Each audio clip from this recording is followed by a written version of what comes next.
From 2006 to 2017, Neo and Taz were a constant fixture in the upper echelons of the Counter-Strike scene, winning several majors and forging two of the greatest legacies in our game's history. A couple of years after their tenure in virtuspro, Neo and Taz have reunited and have now gone on to form a team known as Honoris. With Taz as a captain and Neo bringing a supportive element to the side, the team was in dire need of some firepower. The solution to this problem? Reiko. Statistically, Reiko has the profile of a really high-impact fragger. This means he's more likely to be taking fights and relying on lots of kills per round, lots of multi-kills, lots of opening frags to get his rating, rather than a low death rate like some other types of stars and other types of players. He's likely to be amongst the pack on the T side, being flashed in for early advantageous fights, or trading a hard entry supportive player to make the most of that opening space. His CT side is most likely a combination of early aggression, but also bait and switch setups to make the most of his, well, immense fragging power. This combination of roles and positions leads to a large number of opening frags, as well as a large number of multi-kills. He isn't going to be left in many clutch scenarios, but Reiko's job is to get the team a man advantage, not necessarily convert it, hence his high death rate. Now let's see what the demos have to say about this. I'm T, he's Reiko, and this is Prospects.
Reiko is a player who likes to actually fire in bursts, especially when facing players on pistols. This allows him to take on multiple opponents without having to rely on the natural inconsistency and unreliability of CSGO's spray. You know, the little variability, the longer you go in, the worse it gets, and against pistols you don't have that time to risk it. Reiko also has the explosive aim to open up bomb sites when required, hitting instantaneous headshots and making rounds happen out of nowhere. Nowhere is Reiko's aim better exemplified than on the CT side pistols, where he is deadly. It's almost expected that Reiko will get a multi-kill on CT pistols, really establishing a strong foundation for honoris to build rounds off of on their CT side. His spray is passable, but considering the type of fights he takes, the type of positions he plays, and his general all-round playstyle, if he reaches bullet number 10 and he's still on the first opponent, he's fucked anyway.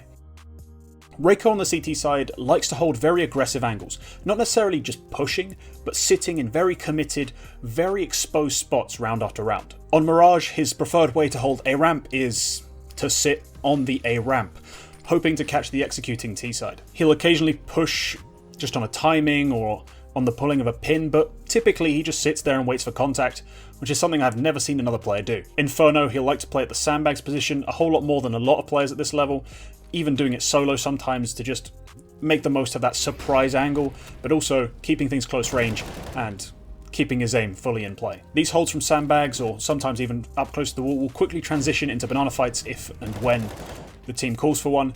Quick flashbang, peek, and there's another kill. Reiko's approach on Nuke is similar, if a little less static thanks to the more dynamic nature of the CT side of Nuke. He'll often fight the outside players just straight up, most often by holding just from the secret entrance where he just runs to it early. He also likes to throw in the occasional smoke push or vent drop, which are two more standard plays. Of course, Reiko wouldn't have such a ridiculous impact stat if he wasn't taking early, aggressive fights. In this sense, Reiko really resembles a mix of Neo Frag on Sinners and Ships on Skade. He's often flashed into fights at major choke points, a tactic that Sinners love to use with Neo Frag. On Inferno, Reiko will get flashes thrown for him from the site, allowing him to fight the T-side banana control. Nuke had a bit of a peculiar round that showed off his improvisational skills. He's playing up on the red container, expecting outside control to come in so he can challenge it, fight it off. Nothing comes though. Upon realising that the T's had completely neglected outside, Reiko pushed forward and ended up behind them in lobby and picked up 2 kills on the unsuspecting T-side. On Vertigo, Reiko's aggression mostly takes him towards B and the stairs area. Here we're looking at round 21 against Iberian Family.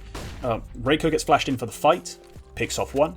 He then falls back up to the top of the stairs, but he's still lurking about looking for another fight. He gets it, and he wins it. Reiko closes out the round with 2 kills on the A retake, so this was really his round from start to finish. He initiated it, and he finished it off. Then, against ecoing or force buying players, Taz lets his fragger run free, where Reiko will just go out and go headhunting. A great example of this can be found on Mirage against Hyenas, where Reiko found multiple multi-kills against just, pistol buys and Glock buys. Playing rounds like this can be risky, especially if you get caught out and die, but honoris have decided that the risk is worth the reward of having Reiko at full strength, really powered up. Allowing Reiko to frag out like this is like allowing a carry early farm. It will only make him more devastating later in the game. When we move on to the T side, I can finally really explain the clickbaity title away and, give Neo and Taz some of the credit they actually deserve for allowing Reiko to be that carry. Allowing Reiko to carry Neo and Taz in the way he does is an intentional and crucial part of the team strategy. Not only are Neo and Taz not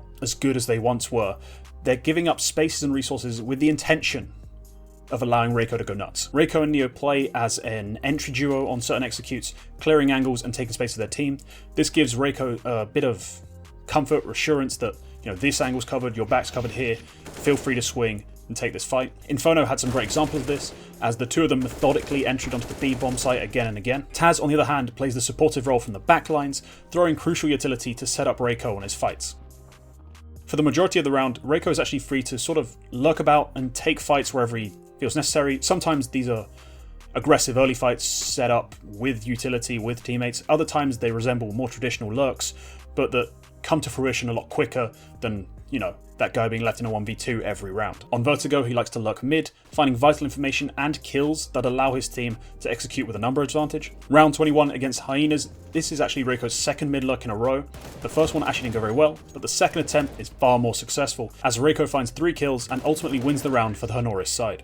Dust 2 is a map where Reiko loves to fight mid and short, and his favourite move seems to be to jump up onto Xbox to fight the sort of aggressive CT manoeuvre that many teams attempt. Reiko is so effective in this position that he had back-to-back opening kills against Whistler Krakow from this position, and he actually picked up 7 kills across those 2 rounds back-to-back where he did the same fight. He just found kill after kill as they kept trying to clear him out of here, but he's so comfortable in this spot that he was just playing deathmatch, taking heads and winning rounds. Nuke is by far Honoris' ugliest T-side, and this example against Iberian Family was quite horrifying to watch. The primary position that Reiko finds himself in is the squeaky door, either pushing out solo or trading out a teammate. They do a lot of getting him to trade teammates. Reiko does pick up some kills from this position, but it's clearly less successful than their gambits on other maps. The main difference being, even though he does find that opening trade, maybe the opening pick, he doesn't find as many round-winning multi-kills, and that's a huge difference when you have to rely on other players than Reiko to do the heavy lifting. The team tends to grind to a halt and not get it done.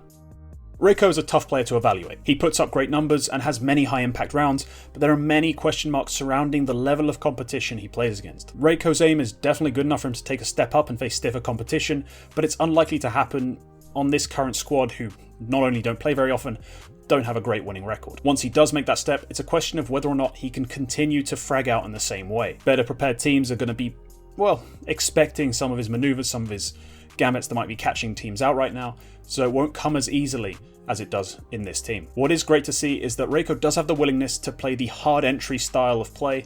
The guy goes in first, smashes his head into the defense and creating space for the rest of his team. On this current team, they don't make much of it. But for any other team with more skilled AWPers, more skilled closers, it's a rare talent to find. A player who can not only put himself on the line like that, but then actually pick up kills when the team needs him to. Something that could be improved would be to add more variety to his T-side aggressions. On certain maps, most notably Nuke, he lacked a second option on how to engage his opponents. Part of that surely comes down to team strategy, but primarily I expect a player like that who has that much influence over the round victories, he should be taking the reins and saying, hey, this isn't working, this is how I want to take this next round. If he can step up and start playmaking like that, we're looking at a whole different monster. Reiko could be an aggressive rifler on a Polish dream team, should someone make that bold step and actually build it. The talent is definitely out there, but it's currently spread out across many teams, both Polish and international. If someone steps up and unites it, we could be looking at another Polish major. Okay, thanks for watching the video. Hope you enjoyed it. If you did, leave a like, leave a comment, really helps me out with the algorithm and also just my motivation for making this stuff. Please tell me your thoughts on Reiko, on Neo and Taz still being about, still competing. I'd love to hear it. I know these are players who have had great cultural impact for our game, and seeing Reiko up and coming like this is an interesting little wrinkle to add to that story. As always, subscribe if you want to see more. I'm going to be trying to upload every Wednesday and Sunday, although me saying that is more of a promise than I should realistically make, knowing me, but I'm going to try it. That's all for this one. Goodbye.